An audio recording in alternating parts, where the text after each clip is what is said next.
నెల్లూరు జిల్లా బుచ్చిరెడ్డిపాలెం మండలంలో ఇసుకాసులకి స్వర్గధామంగా మారింది. రాత్రి పగలు అన్న తేడా లేకుండా దర్జాగా ఇసుక దందా చేస్తున్నారు.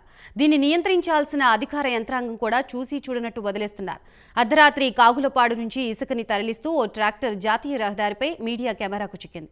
దీంతో ఎస్ఈబీ సీఐ సూర్యనారాయణకు మీడియా ప్రతినిధులు ఫోన్ చేసి సమాచారం ఇవ్వగా తన దగ్గర ప్రస్తుతం సిబ్బంది లేరని, ఉదయం దీనిపై విచారించి చర్యలు తీసుకుంటామని తెలిపారు.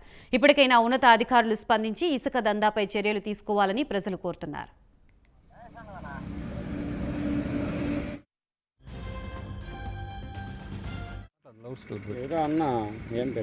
మా లౌడ్ స్పీకర్ పెట్టు. హలో హలో, ఎవరు? తమ్ముడు,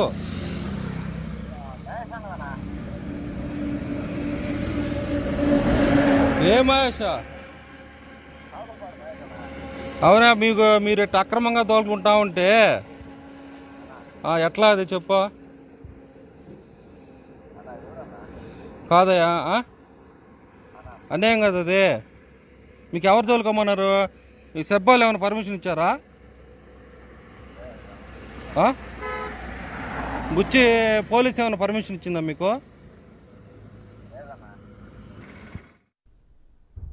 నెల్లూరు జిల్లా బుచ్చిరెడ్డిపాలెం మండలంలో ఇసుకాసులకి స్వర్గధామంగా మారింది. రాత్రి పగలు అన్న తేడా లేకుండా దర్జాగా ఇసుక దందా చేస్తున్నట్టు తెలుస్తోంది. ఇక ఇదే అంశానికి సంబంధించి మరింత సమాచారాన్ని మా ప్రతినిధి నరేష్ అందిస్తారు. నరేష్.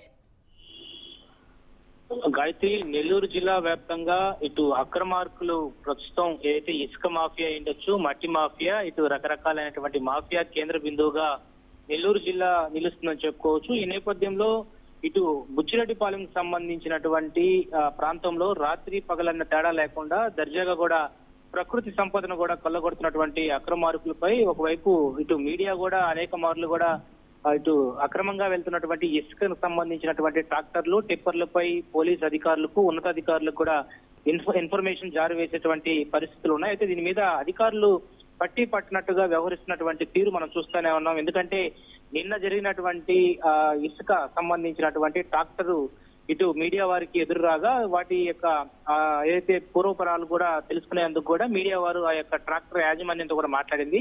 వెంటనే పోలీసుకు సంబంధించినటువంటి అధికారికి కూడా ఫోన్ చేసి అర్ధరాత్రి పూట కాగులపాడు నుండి ఇసుక తరలిస్తున్నటువంటి ట్రాక్టర్ జాతీయ రహదారికి సంబంధించినటువంటి ప్రాంతంలో ప్రస్తుతం ఆగి ఉంది సార్, దీని మీద మీరు వెంటనే యాక్షన్ తీసుకోవాలని చెప్పి కొంతమంది మీడియా వాళ్ళు అక్కడ మాట్లాడడం జరిగింది. దాని మీద ఆయన మాట్లాడినటువంటి మాటలు మనం వింటే ప్రస్తుతం సెంట్రీ మాత్రమే ఉన్నారు, డిపార్ట్మెంట్ కి సంబంధించినటువంటి వాళ్ళు ఎవరు లేరు, రేపు దీని మీద విచారిస్తాను, పూర్తి స్థాయిలో నేను ముందుకు తీసుకెళ్తానని చెప్పి ఆ మాటలు చెప్పి వాటన్నిటిని కూడా ప్రస్తుతం వదిలేయమంటూ కూడా అధికారి మాట్లాడేటువంటి మాటలు ప్రస్తుతం మనం విన్నాం. ఏదేమైనా కూడా నెల్లూరు జిల్లా వ్యాప్తంగా ఇసుక మాఫియా భారీగా కూడా అక్రమార్కులు జేబీ నింపుకుంటున్నటువంటి పరిస్థితి కనపడుతుంది. దీని మీద ఉన్నతాధికారులకు ఫిర్యాదు అందినప్పటికీ కూడా ఎవరు కూడా పట్టించుకోకపోవడం అనేది ప్రస్తుతం ఆనవాయితీగా కొనసాగుతుందని చెప్పుకోవచ్చు.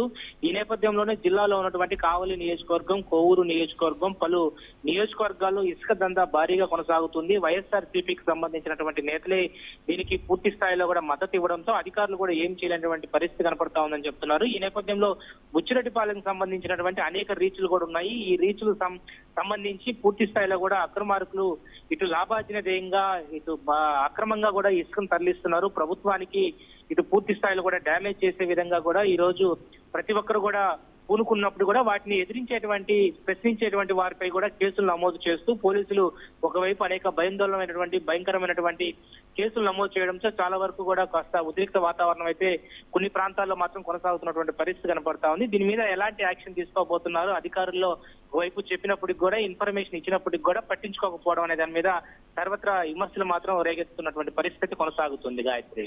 Right, thank you Naresh.